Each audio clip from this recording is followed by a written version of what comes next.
tell me your name? Cat Daniels. And is this your son? This is my grandson. Your grandson. What's your name? DeAndre Smith. DeAndre, how old are you? 10. And what are you doing out here tonight?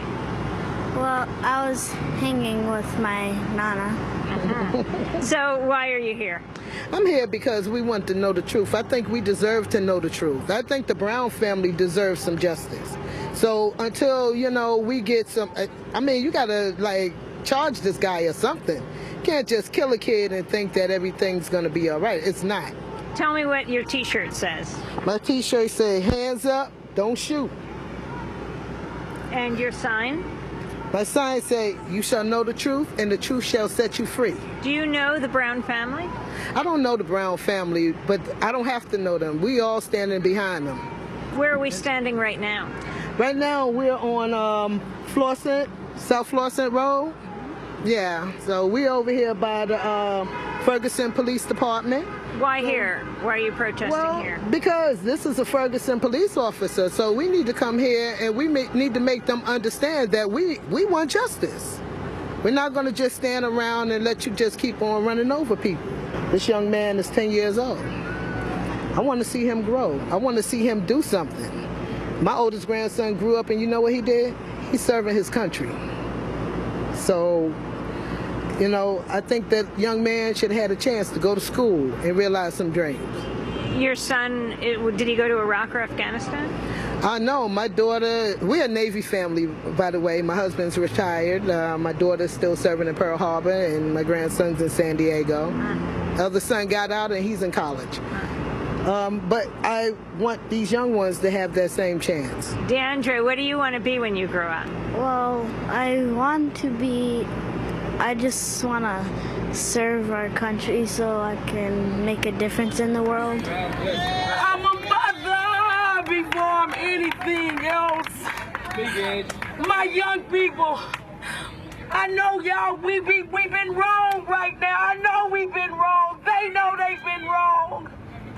But it only changes when we work together as one. So tell me your name and tell me what your sign says and what do you think? My name is Rona, and my sign is Negro Spring. The same as the Arabs fought for their rights, for their civil rights, to oust their corrupt government, we're fighting for our civil rights, our human rights. We would like, as an end result to this, one of the end results, for there to be a law. Police officers should not be allowed to hide behind a badge when they commit a crime. When we commit a crime, we have the penalties. They should have penalties. It's not fair. They should not be treated like extra special humans. Justice! Now! It's around 10 o'clock at night.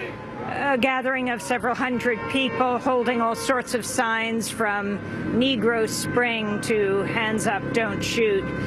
They seem to be heading on down Florissant. They're right across from the Ferguson police station, and there's a line of riot police in front of the station. We'll go over and talk to them, ask them what are their plans for tonight.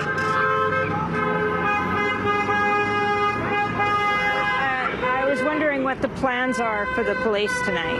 Then we have to talk to the incident commander. Is there any curfew tonight? No, ma'am. Have there been any charges announced or anything like that yet? Not tonight that we're aware of. Okay. We leave the police station where the protesters have gathered across the street, and we headed to the Canfield Apartments, the home of Michael's grandmother. And there, in the middle of the road, just beyond the barricade, is the memorial for Mike Brown. The residents leave roses, pay their respects, walk around it, drive past, and people want to talk. Hey, can you tell me your name? My name is Steven Statham.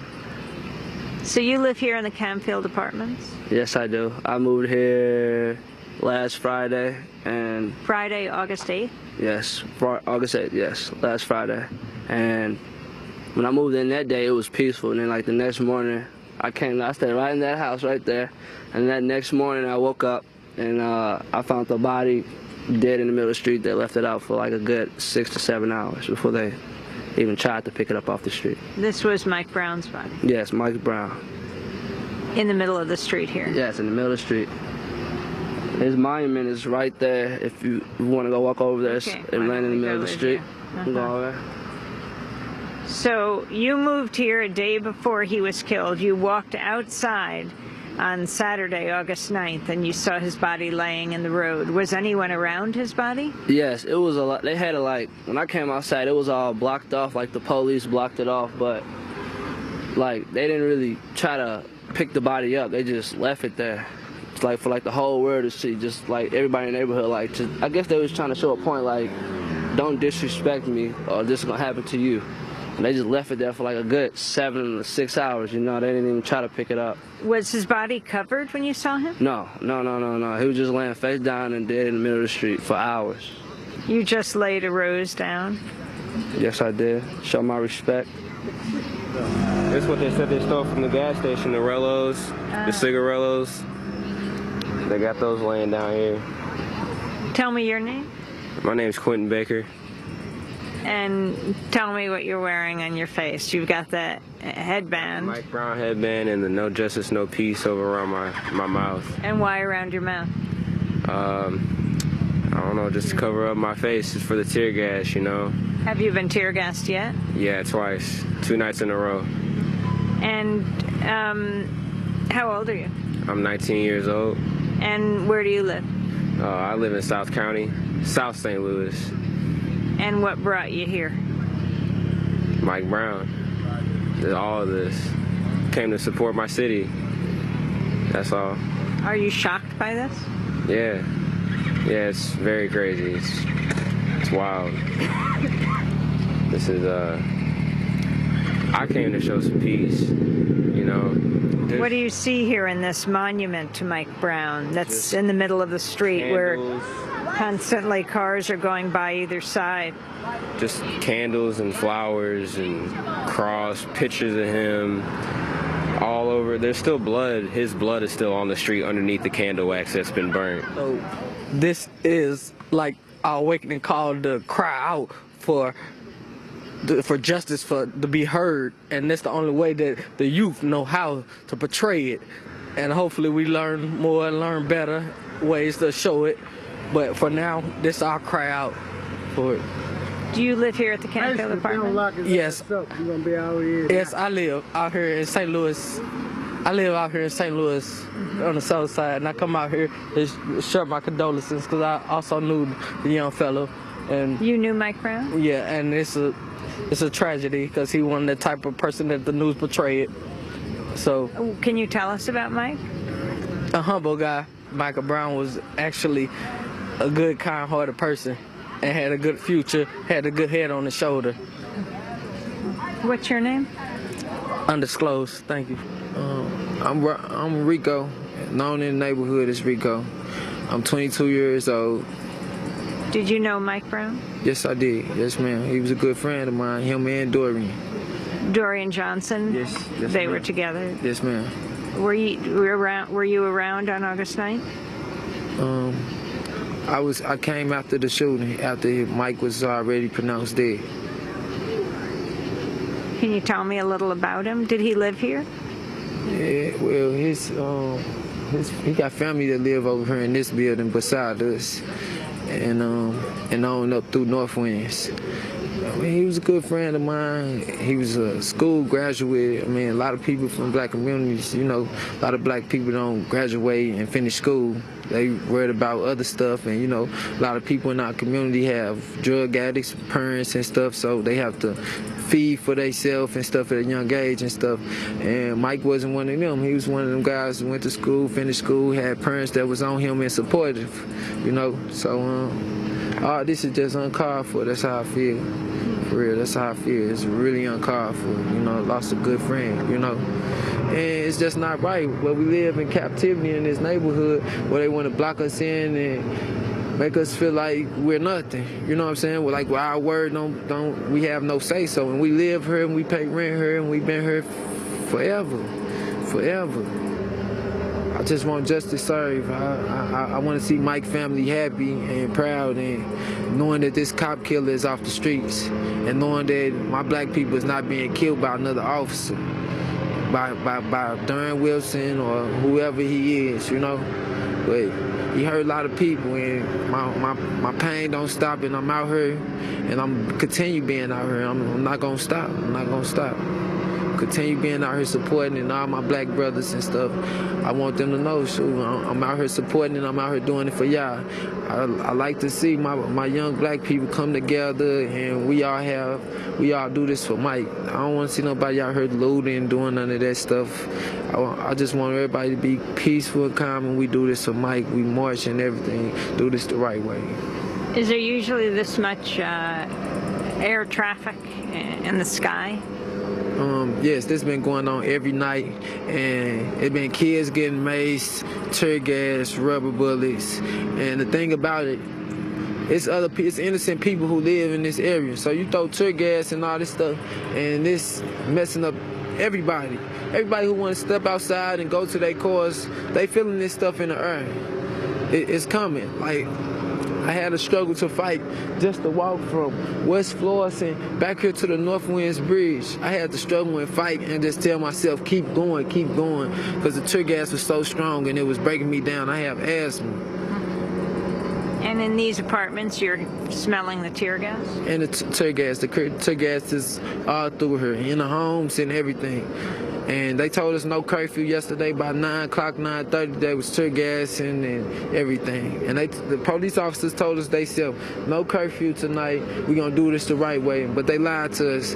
So there goes again. How we supposed to feel like these officers can be trusted and we supposed to call them for help and stuff, when at the same time we being abused and being lied to by you officers and being killed as black people. It hurts. You know, it hurts. It hurts. Who made that sign behind you?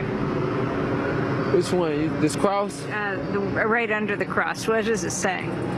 Beware killer cop on the loose. Watch out, children. Watch out, children. I said watch out, children, because he killed the child. Someone's child. I have kids of my own, and it just hurt. Like I said, it hurts. What's your name? My name is Gerardney Meeks. And how old are you? I'm 26. So he stopped the man for walking in the streets. And how do you get shot in your head 2 times and 4 times in your body, and he had his hands up from the autopsy? And if you're trying to stop someone and it's to a point where you need to fire, the officers are trained. The officers are trained to fire at legs, tase, mace, whatever. There's no reason for it. Yeah, how did that all happen? Did you know Mike Brown? I didn't know him, but I always be over here in this community. And it hurt, you know, I'm not saying I'm a perfect man, but I have a past history.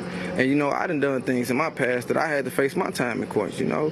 So to see that happen to him, and I know I have done wrong, I don't feel like it's right, because I know my history. So to see that innocent person to get killed on that matter, and it had nothing to do with what happened at Ferguson Market, it's because he was walking in the street and refused to get on the side of the sidewalk. It's not right. And I know I'm not going to criminalize myself, but I done a lot more wrong. But, you know, and I did my time, you know, and I'm out. I'm a free man. I'm a changed man. You know, I got kids to take care of. But to see that man didn't have an opportunity to face his day in court, and all changes, like, and it didn't even have nothing to do with Ferguson Market. So at that moment, he wasn't being charged with nothing. It is that the police seen him walking the streets, told him to get on the side. He refused to. And whatever happened from that moment, I mean, I can't really make accusations because I wasn't hurt. But from what was told, you still shouldn't have took that man's life. Now he can't see, you know, he can't have kids, see his kids grow, teach them, you know, things about life. You know, he left nothing behind. And his family and them, it's like all the years they took to shape him to be this person, to go to school and better themselves. Like me, I didn't go to college. I didn't graduate from high school.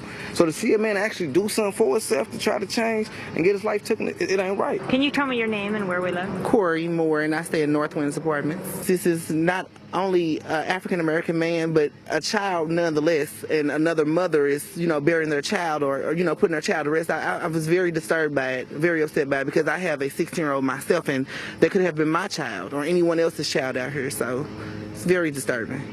What do you tell your 16-year-old son? I tell him, I allow him to walk with us so I can show him that this could have been you, this could have been your cousins. You're not exempt from this. It only takes seconds, the wrong identity, and I could be burying you. And like I tell him, even just beyond this setting, it's so many things going on in the world. It's so much just envy and grief in the world that I don't want him to be a part of it. So I make sure he's learning things like the protest and to stand up for your rights, and also to know how to cope with the police and things of that nature, and to stay away from anything that might, you know, deter him from a good thing. Because as the mother said, it's hard to get a young black man to graduate, and once you get them to graduate, this is what they succumb to. So, yeah. Did you see Mike Brown's mother out on Saturday? Yes, I did. With his body here? Yes, I did. Where was his head? His head was facing this way, and his body was this way, like his head was facing towards Florissant. And he was on his stomach? Yes, ma'am. He was facing down? Yes, ma'am. Facing down on his stomach. My name is Rico Like. I just see him all the time walking around. I mean, everywhere. He ain't did nothing, don't do nothing. That's a peaceful guy. And what they did was wrong, man. And they saying that the police saying that he done beat him up, did all this and did all that. Where he at? We want to see your face. We want to see that you got beat up. We want to see everything. Why is he hiding? Because he ain't get beat up. I mean, y'all be the judge. Y'all be the judge. And he didn't do. He an innocent man. He fell on his knees, like don't shoot. He shot him anyway in the eye, then in the head, and 4 times down here. Are you participating in the protest? Yes, I was up here yesterday. Got tear gas and everything. Couldn't even breathe, but I made it out though. Just hands up, don't shoot. That's all I gotta say. R.P. Mike Brown.